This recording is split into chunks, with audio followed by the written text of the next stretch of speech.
Inside those iconic buttresses that form the rear profile of the Lotus Esprit, water is channeled from the roof and rear hatch to a hole that could almost swallow a golf ball, and pipe dreaming ahead to a day when one's hold all of champagne and undies will grace the boot of this Lotus. It struck me, it wouldn't do if one's undies ended up soggy when the rainwater drains sprang a leak. Story goes, Colin Chapman himself dictated a revision to enlarge them so that debris wouldn't easily gather. Boring. Little black top hat liners that finish the drain holes and provide a flange for a runoff pipe are riveted and sealed, sitting atop the bodywork. It's not ideal, but then having them integral to the body and also release from the mould must have been impossible. I've already tried twice for a custom solution. Like Goldilocks, I need to get the third try just right and quickly before the bears come home and find me pawing their holes in my undies.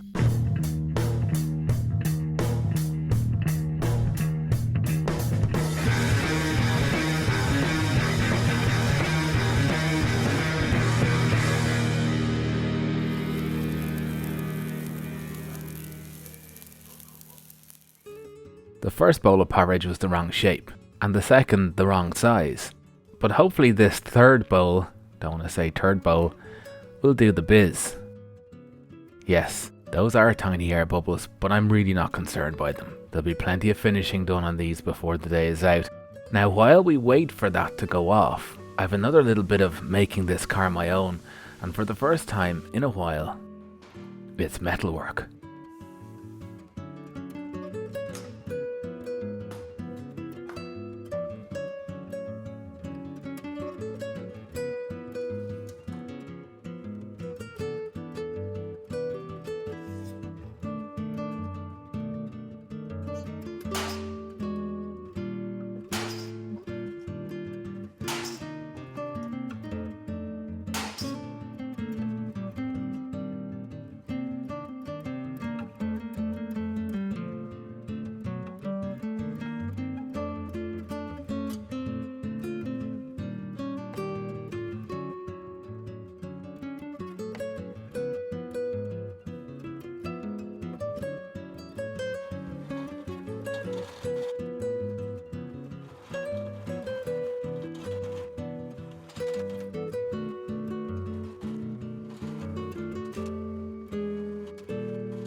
consider liking this video, do it now.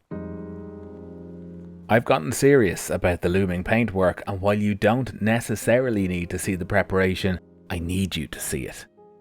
The masking film man cave, I stress, is not intended as a paint booth for the final job on the car, but it will be fine for primer work. See, there's a life's work of sanding yet to come.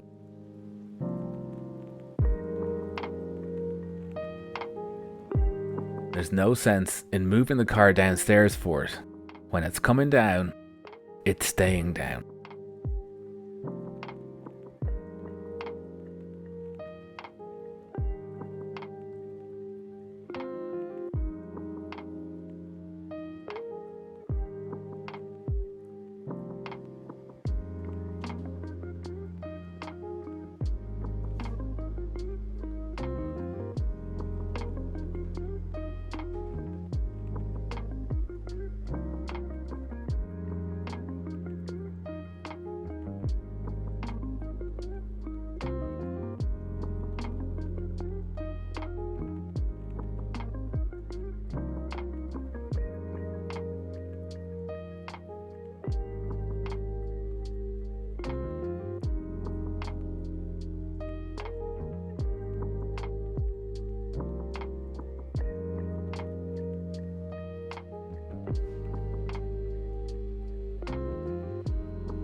This crossbeam is the physical manifestation of my rush. Shall I list thee the ways it's wrong? You twisted my arm. Okay, I'm going to ignore the fact that I could have persevered with the dent pulling last episode because I kind of want the remaining dents in the panel. So the first mistake is I went headlong into stamping speed holes into this panel without stopping to remember it's carpet covered in its natural environment, and aside from not being visible, it will now be difficult to glue carpet too, what with 14 raised holes in it. Then there's the gloss finish. As sexy as it looks, it should have been satin, but I didn't want to spend the time figuring out how much matting agent to put into the paint. To top off the trifecta of trouble, I spent so much time trying to ensure paint coverage up inside a long reinforcement overhang I ballsed up the front of the panel. It looks like I flicked a handful of sand at it. And if you don't believe, watching this mellow pace and all, that I've let a rush creep in, just consider the footage you've watched. I either didn't think to get a few reference shots, or I just didn't stop long enough to take them.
There's nothing so good as a job gone well on your car, except maybe knowing you moulded the drain hose from the cap of a sunblock bottle. Heartfelt thanks to everyone who offered to 3D print parts for this little mod. I am truly touched by the thought. But I started this project with the idea that I shouldn't do anything that wouldn't have been possible if I decided to mend or modify this car back in the day. I don't think I've broken that pact. Have I?